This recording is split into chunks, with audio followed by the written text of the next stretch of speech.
Joe Biden picks Kamala Harris for VP, and the Trump campaign is rightly licking its chops. Get ready. The campaign is on. I'm Ben Shapiro. This is The Ben Shapiro Show.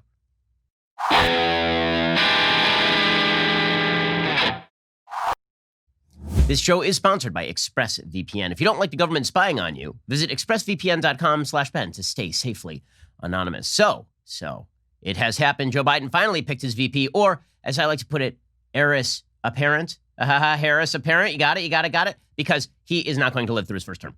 Okay, I know we're not supposed to say that. But 6 in 10 Americans agree with me, including some 57% of independents and 49% of Democrats. The reason that the VP pick matters this time, and I have been a longtime advocate of the notion that the VP pick does not matter nearly at all. It matters this time because everyone assumes that Joe Biden is at the very least not going to run for re-election and probably will not finish his first term. He himself has called himself a transitional candidate. He is obviously in a state of cognitive decline. It is perfectly obvious to everyone. And at this point, President Trump should simply ignore Joe Biden and go directly after Kamala Harris and say, this is the next president of the United States, not Joe Biden. And Joe Biden made her the issue. See, this is a real strategic blunder by Biden. I'm frankly amused and astonished by the number of people in the conventional political class who have suggested that this was the safest pick. This was the pick that made the most sense. It makes no sense at all. None. Biden's entire campaign is predicated on the assumption that Joe Biden is basically a return to normalcy. He is a non-threatening, elderly, grandfatherly character who is not going to threaten anything about the way America was running before President Trump became president. He's not a radical. He's not transformative. He's just a dude. And because he's just a dude, and kind of an elderly, doddering dude at that, you don't have to worry about Joe Biden. You don't have to worry about chaos in the streets. You don't have to worry about the crazy tweets coming out of the White House.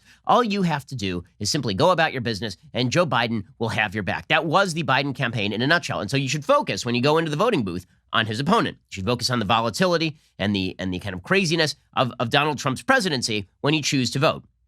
So when he picked a VP, he should have underscored those strengths, right? What he should have done is he should have picked somebody like Amy Klobuchar. He should have picked somebody who was inherently non-threatening, somebody that the American public widely perceives to be somewhat moderate. Instead, he decided to cave to the Twitterati.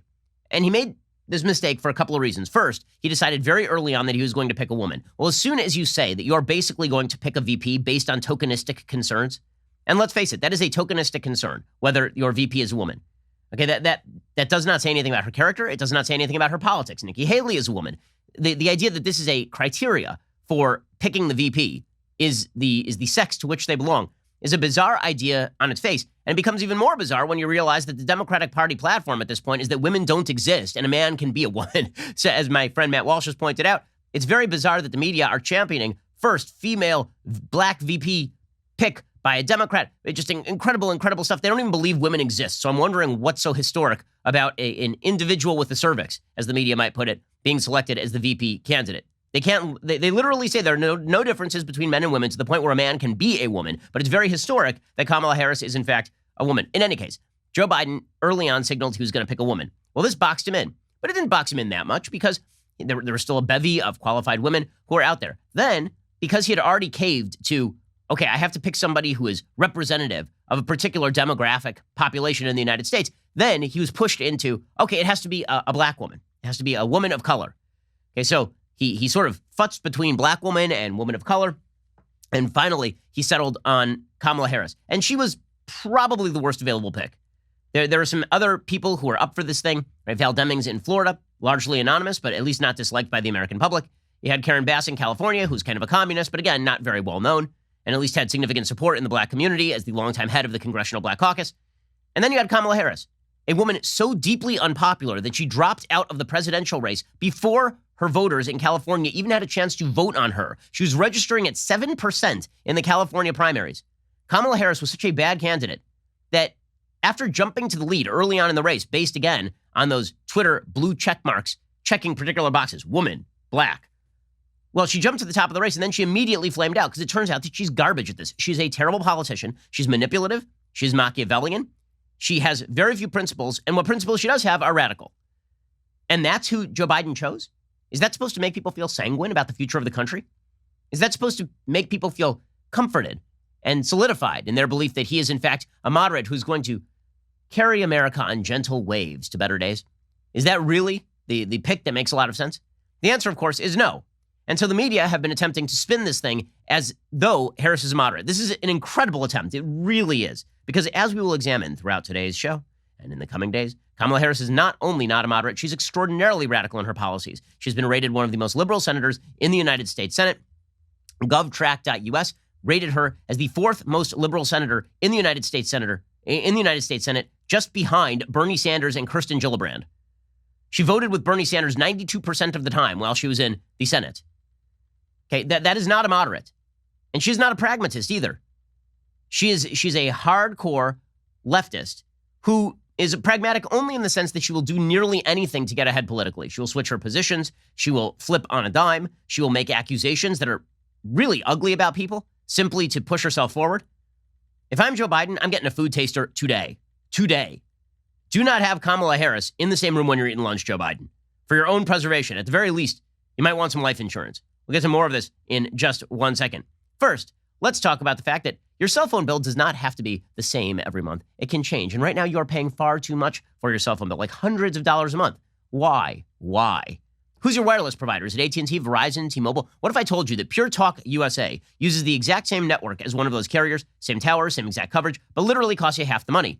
How do they make it so affordable? Well, first, they cut out the retail stores so you're not funding billion-dollar ad campaigns, and you're only paying for the data you need. So instead of paying for unlimited data that you're not actually using, you're only paying for the data you need. There is no contract, no excessive fees. You'll just enjoy unlimited talk, text, and 2 gigs of data, all for just $20 a month. The average person is saving $400 a year on their wireless bill, which is a lot of money in these trying times. Grab your mobile phone, dial pound 250, and say Ben Shapiro. When you do, you get this amazing deal. Save 50% off your first month, which means that, again, you'll be spending like $10 a month for your first month. Again, that is pound 250, say keyword Ben Shapiro, and slash that cell phone bill down to the bone and have the same exact coverage. It really is fantastic. Pure Talk USA, dial pound 250, say Ben Shapiro, and save 50% off your first month when you do.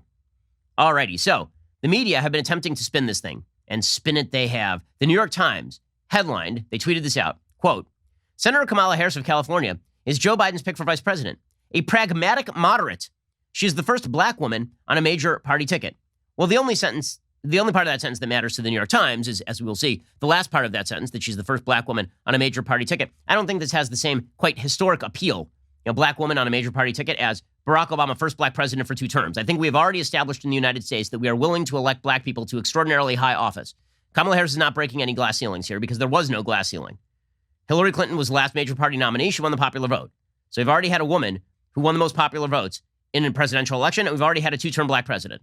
So the notion that Kamala Harris faces unique obstacles is absolutely ridiculous. In fact, she faces such non-unique obstacles that she could flame out so dramatically as a candidate. She didn't even last to the first primary, and then she can get selected specifically because she checks certain intersectional boxes. This is not the story of a woman who earned her way to the VP nomination, okay? She completely blew herself up. And it doesn't matter because the media clamored for particular boxes to be checked, and thus the boxes were checked. Is she a pragmatic moderate? Of course she's not a pragmatic moderate. But the New York Times is doing the full-on drool cup routine. Their front page is just astonishing. I mean, their front page today is just created, handcrafted in Kamala Harris's 3rd bedroom in her guest house. It's amazing. They've got the full-on hero picture of Kamala Harris. She's crossing her arms. She's looking into the distance, Che Guevara style. It's really a beautiful photo.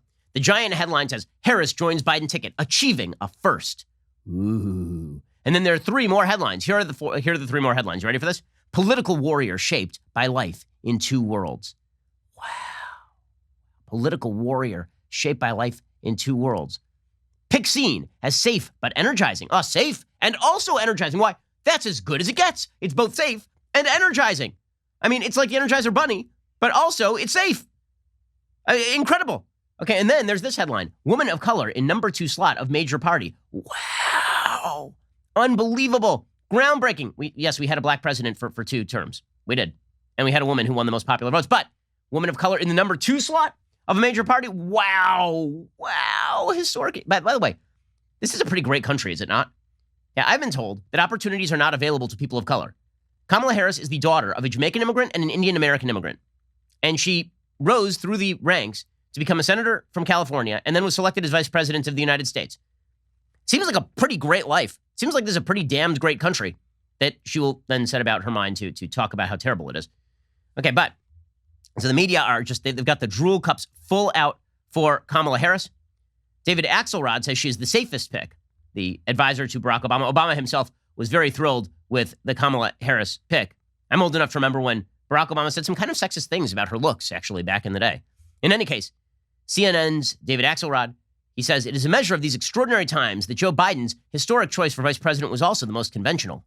In choosing Kamala Harris, Biden selected the candidate who had been the frontrunner among political handicappers and betting markets for months. The senator from California fulfills Biden's pledge to name a woman and responds to the expectation that he would pick the first woman of color ever to serve on a national ticket.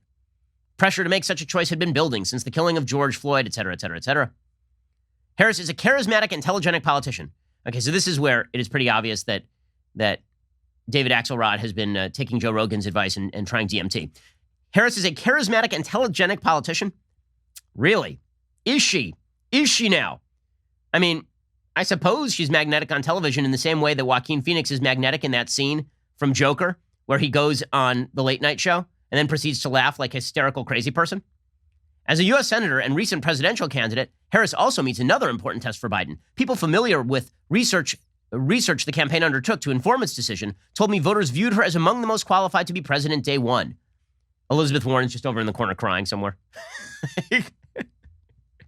By the way, polling numbers like that are incredibly stupid. They view her as qualified to be president. That's because they know her name. They didn't know the names of any of the other people being discussed. She is familiar with the maelstrom of a national campaign, says David Axelrod, having spent a year running for president, albeit unsuccessfully. Though she was at times less than sure-footed in dealing with incoming criticism, she understands the pace and nature of it, which will only intensify in a fall race against Trump. Yes, I'm sure. It's amazing. Apparently, everybody in the media have the memory span of a guppy. They're all like Dory from Finding Nemo. They don't remember 5 minutes ago when Tulsi Gabbard finished her on the stage. I mean, absolutely brutalized her. So President Trump, for his part, he reacted. He said, I'm glad that Joe picked Kamala Harris.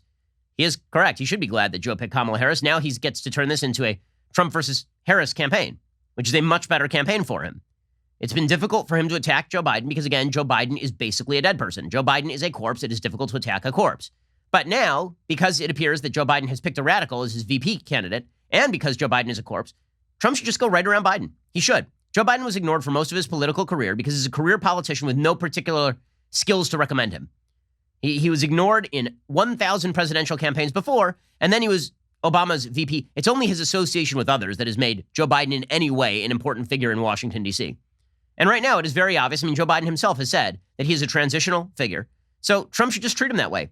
He should treat him the same way that most Americans treat the Washington football team's new name. In fact, I think the Washington football team should rename itself the Washington Bidens in honor of the fact that it's an interim name that means nothing and will be gone incredibly soon. Here was President Trump saying he is glad that Joe Biden picked Kamala Harris. Again, he should be. She was my number one pick. I mean, she was, as they would say, because hopefully you'll start college football, she was my number one draft pick.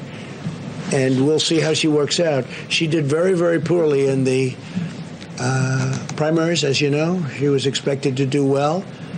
And she ended up at right around 2% and spent a lot of money. She had a lot of things happening. And so I was a little surprised that he picked her. Fact check true.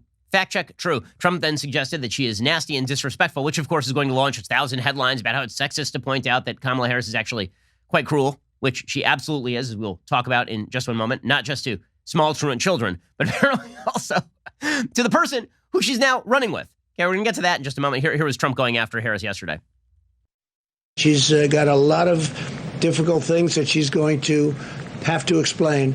Plus, she was very, very nasty to one of the reasons that surprised me. She was probably nastier than even Pocahontas to Joe Biden. She was very disrespectful to Joe Biden, and it's hard to pick somebody that's that disrespectful. When she said things during the debates, during the Democrat primary debates, that were horrible.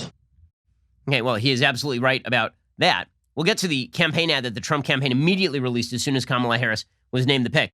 But first, if you have a car that's taking up space sitting in your driveway, why would you not get rid of it? You're paying insurance on that thing, and you could do something amazing with that car. Donate it to Cars for Kids. Many of you have heard that jingle. You know, the one that you know, right? The one that I'm going to sing right now. It's going to be stuck in your head the rest of the day. You ready for it?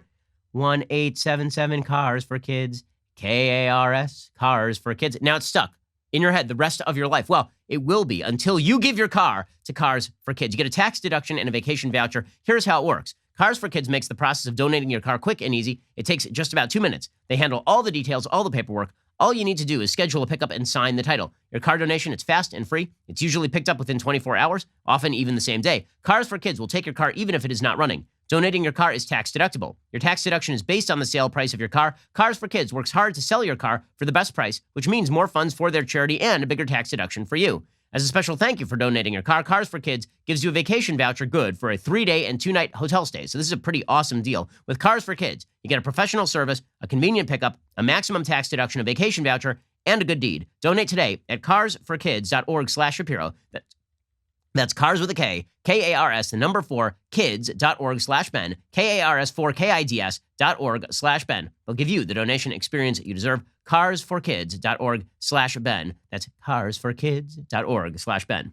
The Trump campaign has now put out an ad, immediately upon Joe Biden naming Kamala Harris. Here was the Trump campaign ad. It is indeed an effective ad.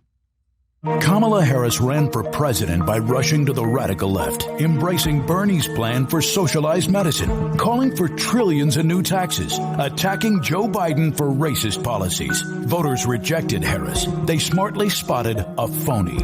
But not Joe Biden. He's not that smart. Biden calls himself a transition candidate. He is handing over the reins to Kamala while they jointly embrace the radical left. Slow Joe and phony Kamala. Perfect together. Wrong for America. So he's going to need to do better than phony Kamala, because I don't think that it's the question about Kamala Harris is not that she is a phony. The question about Kamala Harris is that she is an extraordinarily radical candidate who is indeed manipulative. I would be going Trojan horse Harris. I mean, pretty obvious Trojan horse Harris, right? I mean, that Biden is not even, they're wheeling him around on a gurney at this point. And as soon, Kamala Harris is just make it to January, Joe. Just make it to January, Joe. Just make it to January, Joe. That's what the Democratic Party is basically praying for at this point. Now, let's go through a little bit of Kamala Harris's history, because I think it's important to recognize the way that her career took shape.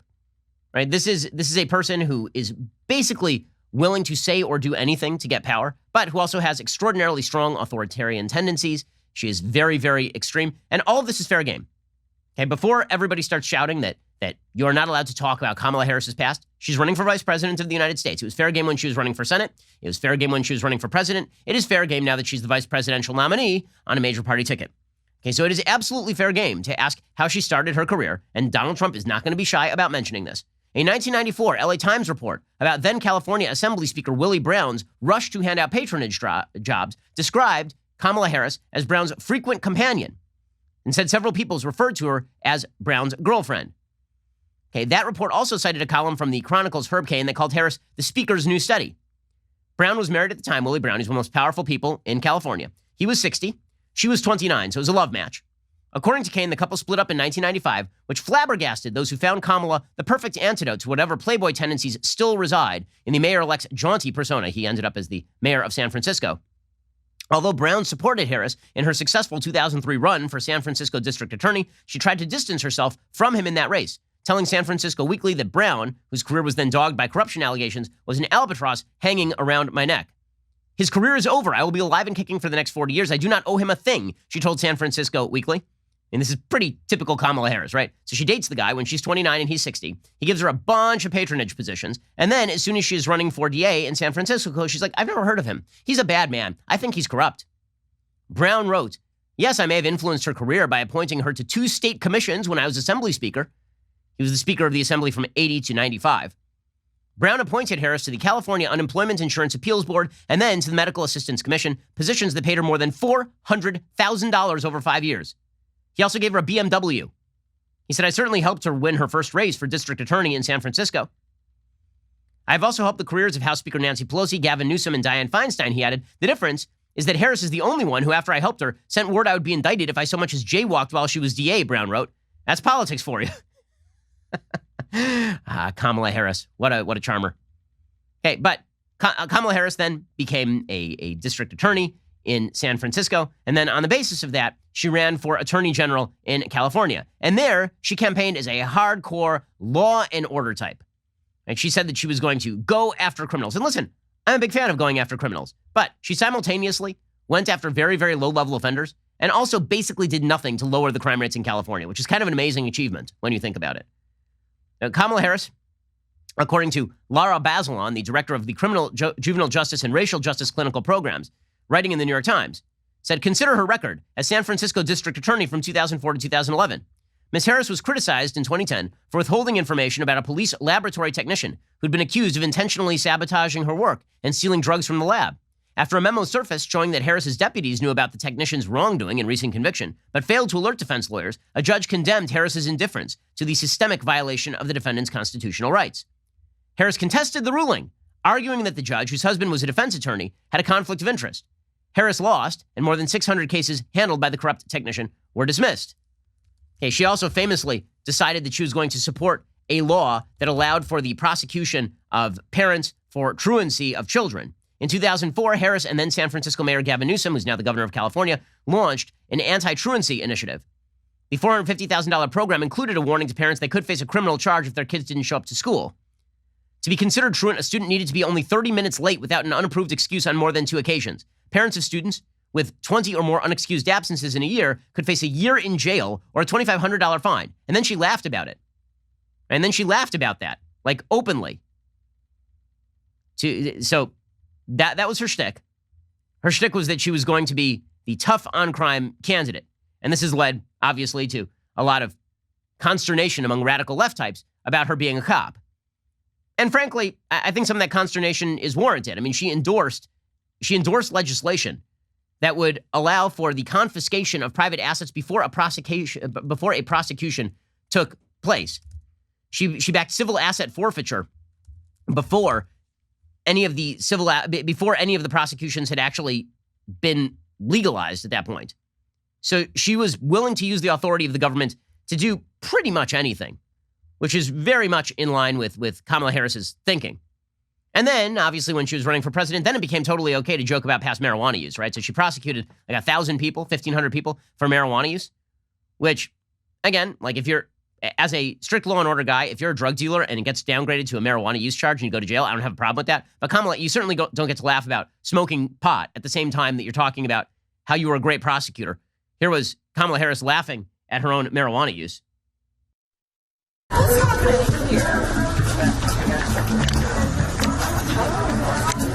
Good vibes. Looks like yoga. Okay, but she actually went on a podcast where she laughed about her own marijuana use. This led Tulsi Gabbard to famously wreck Harris during a debate, pointing out that Kamala Harris was the queen of tough on crime, and then laughed and scoffed about her own marijuana use at exactly the same time, basically. Senator Harris says she's proud of her record as a prosecutor and that she'll be a prosecutor president, but I'm deeply concerned about this record. There are too many examples to cite, but she put over 1,500 people in jail for marijuana violations and then laughed about it when she was asked if she ever smoked marijuana. She blocked evidence.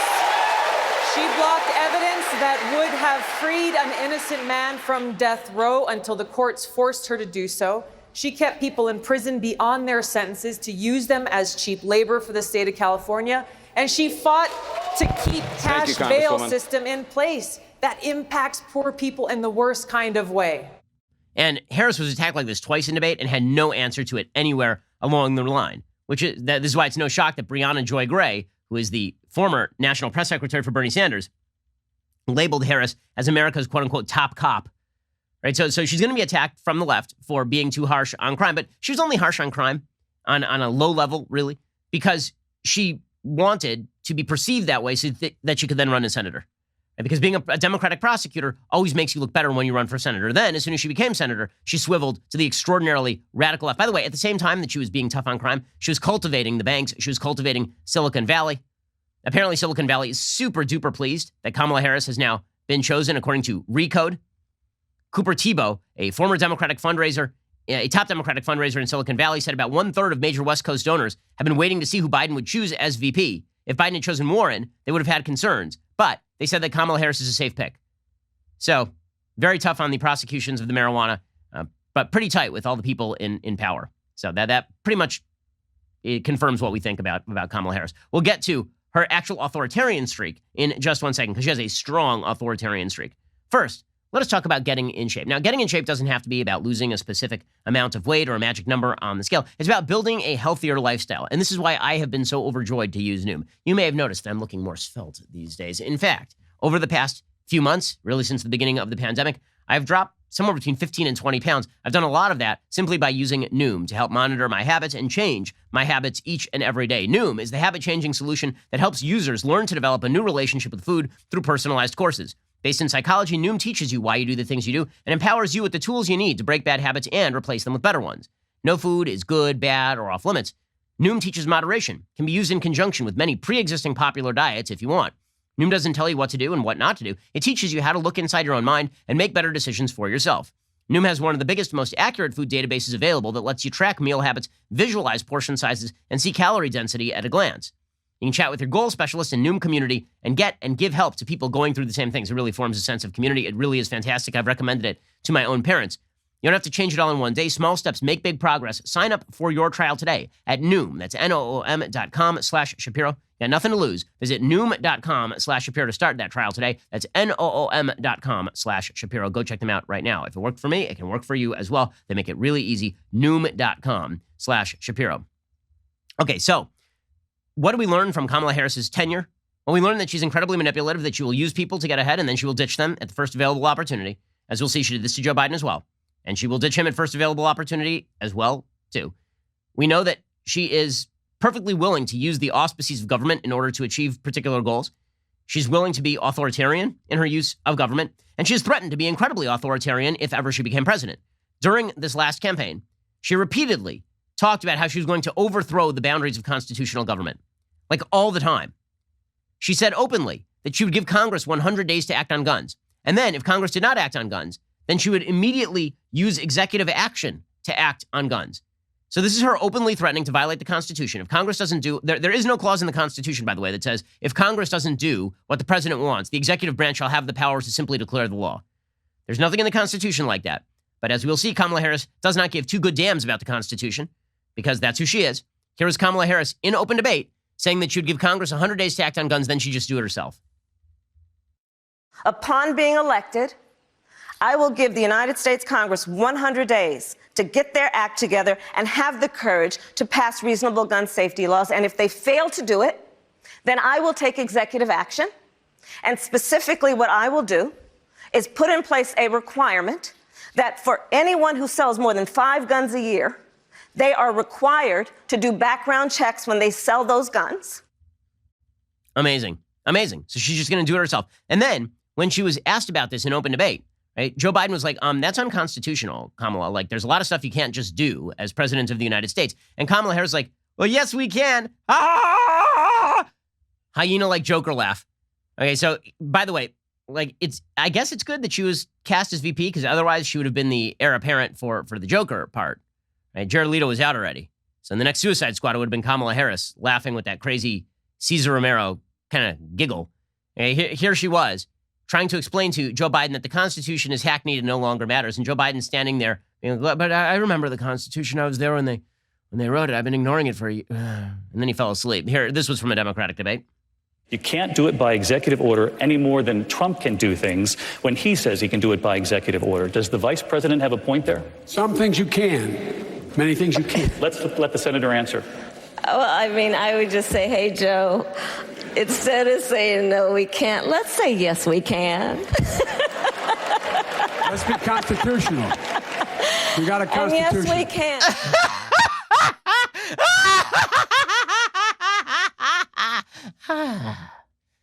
Yeah, looking forward to a lot of that. Looking forward to a lot of that. Get ready. You're going to get a lot of that. That crazy laugh. Mm-hmm.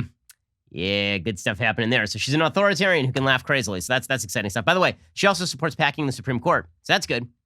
Definitely somebody who is a pragmatic moderate, according to the New York Times. Harris told Politico, quote, "We are on the verge of a crisis of confidence in the Supreme Court. We have to take this challenge head on. Everything is on the table to do that."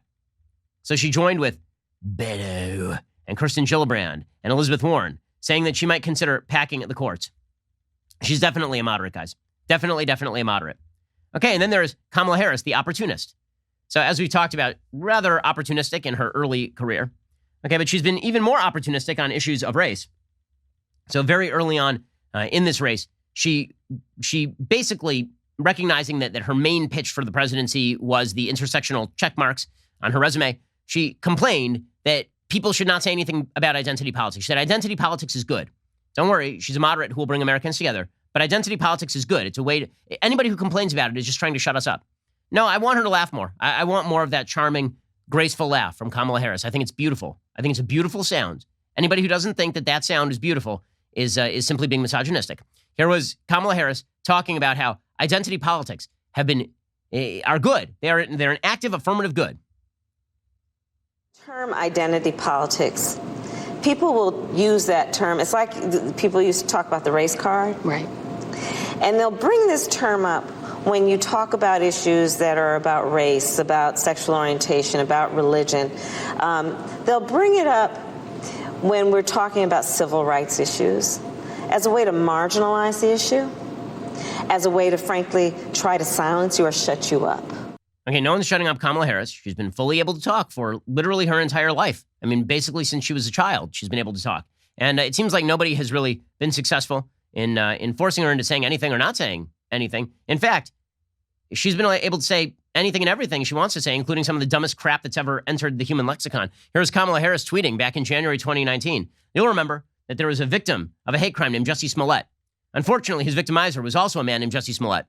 Jussie Smollett suggested that there are two white men wearing red MAGA hats, basically, walking down the street at 3 a.m. in Chicago in the middle of a freezing windstorm, who decided to hit him with bleach and then put a rope around his neck, and it all ended up being bullcrap, which was perfectly obvious it was from basically the first moments. Kamala Harris, however, jumped in at the time and tweeted out, Jussie Smollett is one of the kindest, most gentle human beings I know. I'm praying for his quick recovery. This was an attempted modern-day lynching. By the way, this tweet is still up. No one should have to fear for their life because of their sexuality or color of their skin. We must confront this hate. And, it's true. I mean, Jussie Smollett did commit a hate crime against Jussie Smollett, and Kamala Harris was very upset about it at the time. It was a modern-day lynching by Jussie Smollett against Jussie Smollett. Kamala Harris is an incredibly, incredibly cynical politician. How cynical is she? Well, she has now decided to sign on to the campaign of a man that she called essentially a segregationist and perhaps also a sexual abuser. That is Kamala Harris. Don't worry, she's not an opportunist in any way. She is merely a sincere, pragmatic moderate. A sincere, pragmatic moderate. You have nothing to fear from the manipulative, opportunistic, authoritarian radical. Nothing to fear, guys. Nothing to fear. She was the safest possible pick. We're going to get to more of Kamala Harris, opportunist, in just 1 second. First, let's talk about the fact. Now, terrible time to go to the post office. And not only is it a terrible time, why would you anyway? You can get special deals right now on the cost of your stamps, on the cost of your postage. You can get incredible deals right now at stamps.com that save you tremendous amounts of time and money. Thousands of small business owners have discovered the benefits of stamps.com in recent months. They've been able to keep their businesses running and avoid the crowds at the post office, all from their home computers or office computers. With stamps.com, you can print postage on demand. You can avoid heading over to the post office, and you save money with discounted rates you can't even get at the post office. Stamps.com also offers UPS services with discounts up to 62%, no residential surcharges. Here at Daily Wire, we've been using Stamps.com since 2017, which is one of the reasons why we are a highly profitable media empire. Stamps.com brings all the mailing and shipping services you need directly to your computer in the comfort of your home or office. Whether you're a small business sending invoices or an online seller shipping out products, or you're just working from home and you need to mail stuff in, Stamps.com can handle it all with ease. And as I say, with Stamps.com, you get amazing discounts, 5 cents off every stamp, 62% off USPS and UPS shipping rates. It is a no-brainer. Go to Stamps.com, click on the microphone at the top of the homepage, type in Shapiro, and you get a special offer that includes a 4-week trial plus free postage and digital scale, no long-term commitments. Just go to Stamps.com, enter Shapiro. Go check it out right now. Stamps.com, click on the microphone at the top of the homepage, type in Shapiro. Save money the same way that I do at home, same way that we do here at Daily Wire. Stamps.com for the best possible rates, best possible prices. Save yourself tons of time. Stamps.com, click on that mic at the top of the page, type in Shapiro. Okay, before we get to more of the charming and moderate Kamala Harris, and we're about to get to what Kamala Harris said about Joe Biden during this campaign. Basically, she now says that she is going to run on the same ticket as a quasi-segregationist who would have kept her out of integrated schools and a person who routinely sexually harasses women. But she's very principled, guys. Very principled. We'll get to that in a second. First, I need to tell you about our most exclusive membership tier over at Daily Wire, All Access. All Access members get to join All Access Live. That's our exclusive live stream Q&As hosted every night by each of the hosts, including myself. This Thursday, August 13th, for example, I will be hosting an all-access live. We'll be discussing my new book, How to Destroy America in 3 Easy Steps, which has been at the top of the charts since it was released in July. I've gotten a lot of amazing feedback. We've got questions from you, our readers. So this Thursday night, I'll be taking questions and discussing some of the themes, ideas, etc. in the book with all of you all-access members. We will also possibly be reading rap lyrics. Apparently, this is a very popular thing that I do. And yes, my cover of that awful Cardi B song is better than the original. I mean, listen, skill sets I didn't even know I had. All Access membership also features exclusive access to live online discussions with our hosts, writers, and special guests, along with not 1, but 2, count them 2, Leftist Tears tumblers with your membership, as well as early, sometimes exclusive access to new Daily Wire products. You saw that last week with our limited count collector's edition baseball bat, available only to All Access members. You missed out if you weren't an All Access member. It sold out in less than 48 hours. Head on over right now to dailywire.com/Shapiro. You get 20% off All Access with coupon code ACCESS. You can also get my book, How to Destroy America in 3 Easy Steps, at Amazon or Barnes & Noble. If you want to join the discussion, remember, dailywire.com/Shapiro with coupon code ACCESS to get 20% off your membership. You are listening to the largest, fastest growing conservative podcast and radio show in the nation.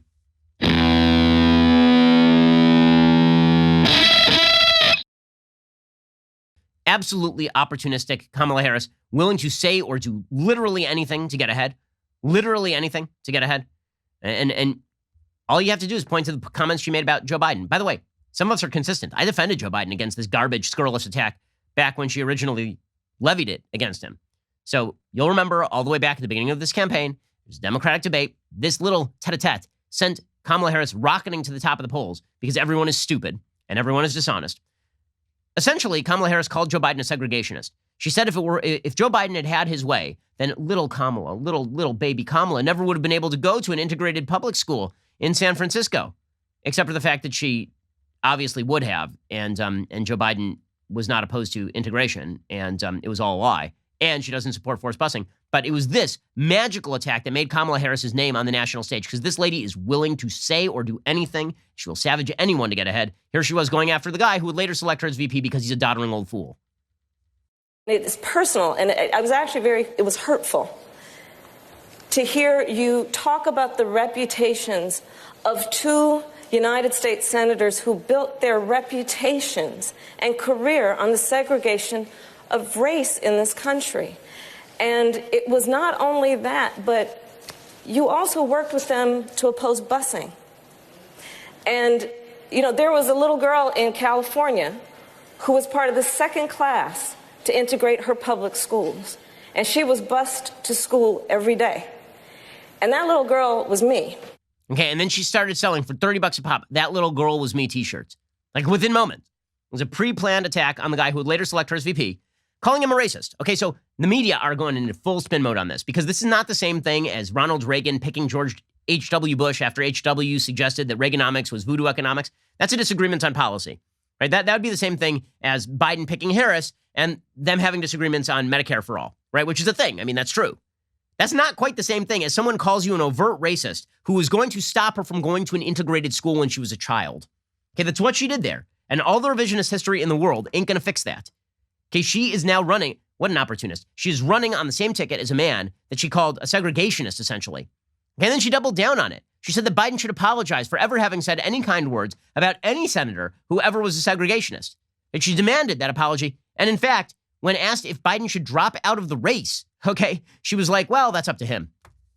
What an honorable, deeply honorable candidate. I mean, I wouldn't fear her in a position of power at all, this lady. To coddle the reputations of segregationists, of people who, if they had their way, I would literally not be standing here as a member of the United States Senate, is, I think, it's misinformed and it's wrong. Should Joe Biden apologize for that? He's going to have to make that decision. But, let's be very clear that the senators that he is speaking of with such adoration are individuals who made and built their reputation on segregation. Okay, so, yeah, that's who she was. And by the way, she didn't stop there. When Kamala Harris was asked during this campaign, because she was desperate to win, desperate to get any sort of traction at all, she had none. She was like wheels skidding on ice throughout this campaign. When she was asked about the accusers who came forward and said Joe Biden is weird and creepy and smells people's hairs and touches them in inappropriate ways, Kamala Harris was like, yeah, I believe the accusers. So she's now running on the ticket with a guy who she literally called a quasi-segregationist who sexually harasses women regularly. But don't worry, she loves him and they are best friends. And also, she's not an opportunist in any way. She's just a deeply honest politician of conviction. Believe them, and I respect them being able to tell their story and having the courage to do it. Do you believe that the vice president should enter this race? He's going to have to make that decision for himself. I wouldn't tell him what to do. Oh, yeah, I wouldn't tell him what to do. But, if he dropped out, that'd be great. That's not the same thing as vice presidents and presidents having general conflicts of views. That is her basically insinuating that Joe Biden is a horrible human being. Right, so that was Kamala Harris. But the good news for Joe Biden is that he is not the only target of her tender mercies. You'll remember when Kamala Harris essentially implied that Justice Brett Kavanaugh was a rapist. In fact, during the hearings on Brett Kavanaugh, she went in a cloakroom and handed to Republicans an anonymous letter accusing Brett Kavanaugh of rape. It was signed by a woman named Jane Doe, right, meaning just an anonymous person. It contained no details whatsoever, and it was used as the basis for questioning, because that's who Kamala Harris is. Here is Kamala Harris going after Brett Kavanaugh, asking him if he had taken a polygraph, pushing an FBI investigation, and then when one of Kavanaugh's lines of defense was, here are a bunch of women who I've treated incredibly well throughout my career, and Kamala Harris was like, well, is it true that you can be friends with some women and treat other women badly? She's so cynical and so awful. I mean, just a bad person. Here's Kamala Harris being a bad person. Judge Kavanaugh, have you taken a professionally administered polygraph test? I've not heard you answer a very specific question that's been asked, which is, are you willing to ask the White House to conduct an investigation by the FBI to get to whatever you believe is the bottom of the allegations that have been levied against you? Do you agree that it is possible for men to both be friends with some women and treat other women badly? This was touted by the media as an extraordinary showing by Kamala Harris. By the way, that wasn't even the worst thing she did during the Kavanaugh hearings. The worst thing she did during the Kavanaugh hearings is she threw out a bizarre theory that Brett Kavanaugh was working with a law firm called Kasowitz that was also working with the Trump administration against the Mueller investigation. And so somehow, for some unnamed reason, Kavanaugh was obstructing the Mueller investigation or something. She kind of threw this out there. It created a bevy of headlines, and then she never followed up on it because that's what she does. That's what she does. She uses anything at hand in order to harm her political opposition, no matter how dishonest she has to be. No matter how dishonest she has to be. Here she was going after Brett Kavanaugh for some weird theory about him sharing a law firm with members of the Trump administration. Have you discussed Mueller or his investigation with anyone at Kasowitz, Benson, and Torres, the law firm founded by Mark Kasowitz, President Trump's personal lawyer? Be sure about your answer, sir. Is there a person you're talking about? I'm asking you a very direct question, yes or no. Who'd you talk to? You have an impeccable memory. You've been speaking for almost 8 hours, I think more, with this committee about all sorts of things you remember.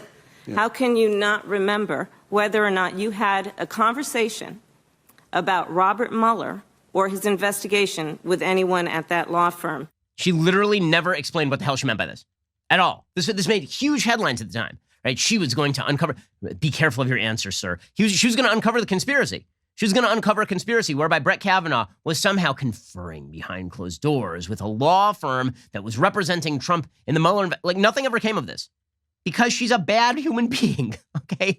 When you throw out allegations like this in open questioning of a Supreme Court nominee with no support whatsoever, and then you just kind of it just disappears into the ether. It is amazing that this person is considered a credible politician on the national stage. None of this, by the way, even touches her political radicalism. A lot of this goes to character. She's an authoritarian by nature. She's an opportunist by nature, and she's willing to say or do anything to get ahead. Okay, that is perfectly obvious throughout her career. As somebody from California, she's been my senator for quite a while. She was my AG. Okay, this is somebody who is willing to pursue any policy that she thinks is going to bring her power. Okay, which brings us to what she would actually do with the power. Her actual views on a variety of issues are extraordinarily radical. She's no pragmatic moderate. She's nowhere near the middle of the political spectrum. She's extensively radical, extraordinarily radical. I don't know if you remember this one. She's extremely anti-Catholic. Alexander DeSanctis, writing at National Review, reminds reminds everybody that in late 2018, while evaluating the nomination of Brian Boucher to serve as a district judge in Nebraska, Harris posed a series of questions insinuating that his involvement in the Knights of Columbus, a charitable Catholic fraternal organization, disqualified him from serving on the bench. One of her written questions was, since 1993, you have been a member of the Knights of Columbus, an all-male society comprised primarily of Catholic men. In 2016, Carl Anderson, leader of the Knights of Columbus, described abortion as a legal regime that has resulted in more than 40 million deaths. Anderson went on to say abortion is the killing of the innocent on a mass scale. Were you aware the Knights of Columbus opposed a woman's right to choose when you joined the organization? She then went on to ask Boucher whether he was aware the Knights of Columbus opposed marriage equality when he joined, or whether he had ever in any way assisted with or contributed to advocacy against women's reproductive rights. Okay, that's a Catholic. The Knights of Columbus is a Catholic group with millions of members. It's an important charity. And she was basically saying that because you're a Catholic, you shouldn't be on the bench. Because that's who Kamala Harris is. Kamala Harris is the same person who filed an amicus brief in Hobby Lobby arguing that religious practice should basically be relegated to the home. In her amicus brief, Terrence Jeffries pointed this out at the time. She argued, quote, rights to the free exercise of religious beliefs, whether created by statute or by the Constitution, likewise protect the development and expression of an inner sanctum of personal religious faith. Free exercise rights have thus also been understood as personal, relating only to individual believers and to a limited class of associations comprising or representing them. There is no tradition of recognizing or accommodating the exercise of such inherently personal rights by ordinary for-profit business corporations. In other words, if you operate in the business sphere, we are going to completely override your religious rights. That is the legal regime that Kamala Harris seeks. She says it would be better to keep the free exercise of religion within the boundaries of religious institutions. She says the term religion itself connotes a community of believers. Religious organizations act as critical buffers between the individual and the power of the state, giving individuals a space in which to exercise faith without state intrusion. In other words, maybe she'll make an exception for some of the religious organizations. Don't count on it, gang. Do not count on it.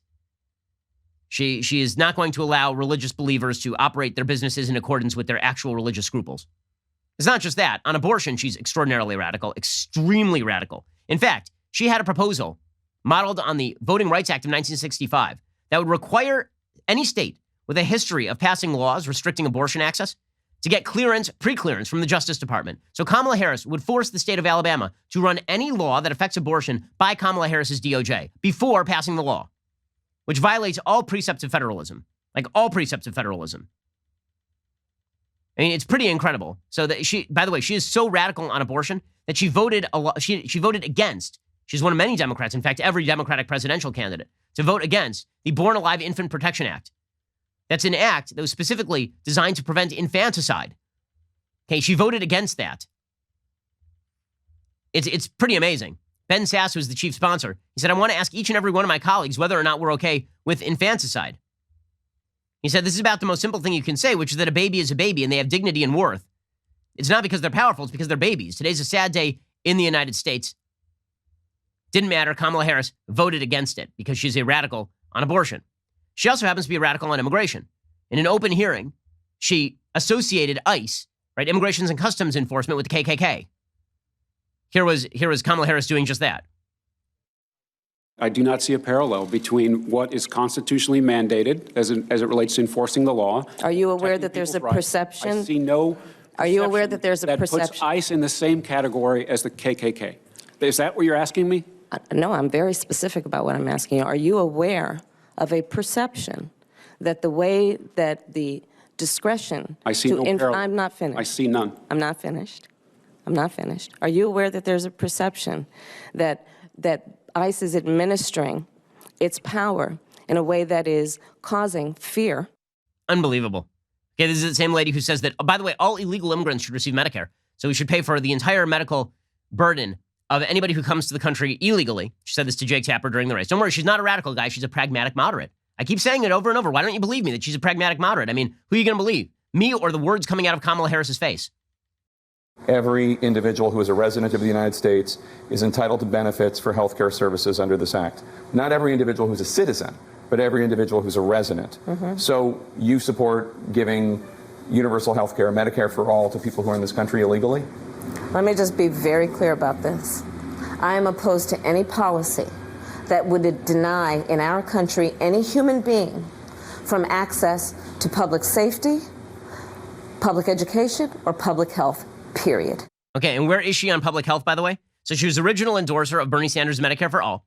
Then she realized it was unpopular, and later she moved to a transitional plan whereby everybody would lose their private insurance inside of 10 years. When she was in her early phase, right, her radical phase, trying to cut off Elizabeth Warren on her left, she openly said that we would phase out private insurance, that we would ban private insurance in the United States. You know, the insurance that represents, 90% of the American public, certainly in the private sector. So here's Kamala Harris saying that she would phase out private healthcare insurance. Don't worry, pragmatic moderate, guys, pragmatic moderate. I believe the solution, and I'm actually feel very strongly about this, is that we need to have Medicare for all. And you don't have to go through the process of going through an insurance company, having them give you approval, going through the paperwork, all of the delay that may require. Who of us has not had that situation where you got to wait for approval and the doctor says, well, I don't know if your insurance company is going to cover this? Let's eliminate all of that. Let's move on. Let's move on from private insurance. Let's move on. Moderate. Okay, by the way, this lady's going to be president. She's going to be president. You vote for Joe Biden, he becomes president, she is the president. That is the unspoken truth here. Everybody understands it. Every single person. And don't believe it when the media start with the, how dare you question Joe Biden's mental fitness or his ability to serve out his term. He's going to be 78 in November. 78 in November. But it doesn't stop there. Okay, let's talk more about Kamala Harris's radicalism. Okay, so she was asked on The View how she felt about AOC. How she felt about AOC and the Green New Deal and her plans. And she was specifically asked about a 70% top tax rate, which, by the way, is insane. If you want to destroy every major business in the United States, definitely implement a 70% top tax rate. People will just stop working to avoid those taxes. Because why the hell would you do an additional 10 hours of work a week when 7 cents out of that 10 is going directly to the federal government? And that doesn't count the state government, right? That means that in the state of California, where we have a 17% top tax rate, or will within very short order, I think it's 13% now, you'd be talking about paying, 83% of your money above a certain point? Here was Kamala Harris being, it's a great idea, we should investigate. Don't worry, guys, not a radical, a pragmatic moderate. Here was her being a pragmatic moderate, endorsing the idea of investigating a 70% top tax rate. And she's promoting policies like saying that every single carbon emission in the country, every car, should be eliminated within the next 11 years, everything from a 70 to 80% tax rate. Do you agree that she could possibly, in this ideology of the socialist left, could splinter your party? No. I think that she is challenging the status quo. I think that's fantastic. I think that she is introducing bold ideas that should be discussed. And I think it's good for the party. I frankly think it's good for the country. Let's look at the bold ideas. Let's look at all those bold ideas. What are some of the other bold ideas? So she has also endorsed a federal ban on fracking. So we'll see how this goes for Joe Biden in Pennsylvania, where a lot of jobs are reliant on fracking. By the way, you know somebody is not serious about global warming when their chief policy priority is banning fracking. You're not serious about it. The single greatest reason for declining carbon emissions in the United States is the rise of natural gas replacing oil and coal. That is the single greatest rationale for why the United States is actually the world's leading decreaser of carbon emissions over the last 5 to 10 years. But here is Kamala Harris endorsing a federal ban on fracking. There's no question I'm in favor of banning fracking. So, yeah, and starting with what we can do on day one around public lands, right? And then there has to be legislation. But yes, and this is something I've taken on in California. I have a history of working on this issue. And to your point, we have to just acknowledge that the residual impact of fracking is enormous in terms of the impact on the health and safety of communities. Well, I mean, fracking is really a danger to communities. Like, all the communities with hundreds of thousands of people reliant on the fracking industry. It's a bold move, Cotton. It's a bold move. Also, she says that we need to incentivize Americans to eat less meat. So good luck with this. I think that this is going to go great for Joe Biden. Again, so much moderation just spilling from the lips of Kamala Harris here. The balance that we have to strike here, frankly, is about what government can and should do around creating incentives and then banning certain behaviors. I mean, just to be very honest with you, I love cheeseburgers from time to time, right? I mean, I just do. And I think that, but there has to be also what we do in terms of creating incentives that we will eat in a healthy way, that we will encourage moderation, and that we will be educated about the effect of our eating habits on our environment. And we have to do a much better job of that, and the government has to do a much better job of that. Okay, so let's meet, guys. Also, let's ban plastic straws. She will use the government to do anything. That's what she said about plastic. She's like, yeah, the plastic straws. You want to hear some hysterical Kamala Harris laughter? It's been like a solid few minutes since we played Kamala Harris laughing hysterically and awkwardly when she realized that what she's saying is kind of crazy. Here is Kamala Harris laughing crazily about plastic straws. Do you ban plastic straws? I think we should. Yes. I mean, look, I'm going to be honest. It's really difficult to drink out of a paper straw when if you don't gulp it down immediately, it starts to bend. Yes. And then, the little thing catches it. And then, so we got to kind of perfect that one a little bit more. So you'd ban it, but rely on innovation. I mean, we got it. Yeah, innovation is a process, right? You don't just do it. Innovation is a process, but let's encourage innovation, and I think we could do a little bit better than some of those flimsy plastic straws, but we do need to ban the plastic. And by the way, I do love that Erin Burnett that's Erin Burnett, correct? Who's that reporteress? I believe that's Erin Burnett, correct? I don't want to screw up the name of the reporteress, so I'm going to look this up just to ensure that I'm correct. Yeah, that's Erin Burnett. So Erin Burnett, I love her just feeding the line to Kamala Harris. So you're going to ban plastic straws but rely on innovation. Yeah, that's exactly what she was saying. No, what actually happened there is that Kamala Harris was like, I want to ban plastic straws, and then she realized halfway through that the replacement straws are absolute crap. And so she's like, but they're really bad, the replacement straws, but I still want to ban them because I'm an authoritarian jerk. But, they're really bad. And so Erin Burnett's like, innovation. Like from offstage left. The line is innovation. And Kamala's like, yeah, innovation, but, it's a process, guys. Like innovation.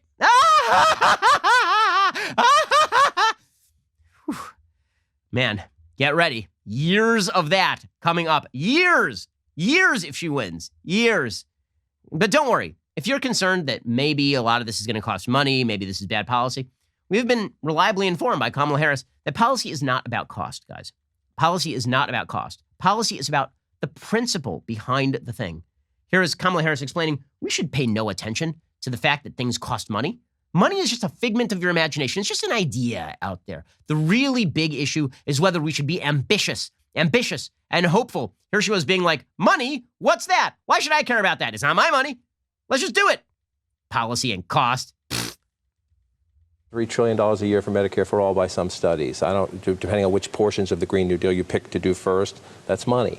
That what the Republicans are going to say, tax and spend liberals, pie in the sky. One of the things that I admire and respect is the measurement that is captured in 3 letters, ROI. Mm-hmm. What's the return on the investment? People in the private sector understand this really well. It's not about a cost, it's about an investment. And then the question should be, is it worth the cost in terms of the investment potential? Are we going to get back more than we put in?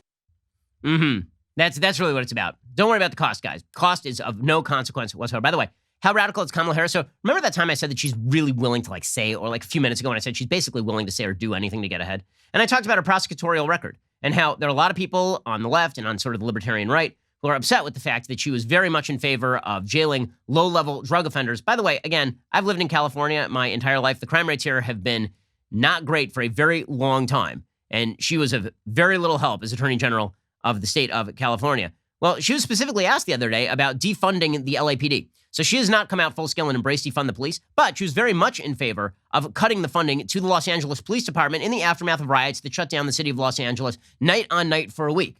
Entire county of LA shut down at 6 p.m. for a week so that rioters and looters could have their way with the local Foot Locker. And Kamala Harris went on national TV and said we should probably cut funds to the LAPD. Don't worry, guys. She is a radical. She's not a radical. She's a pragmatic moderate who is going to enforce the law and ensure that you and your family... I mean, look at her record as prosecutor. It's not as though she would use power conveniently and for whatever she decided to use it for that day. I mean, this is a person who cares deeply about you and your family and keeping you safe.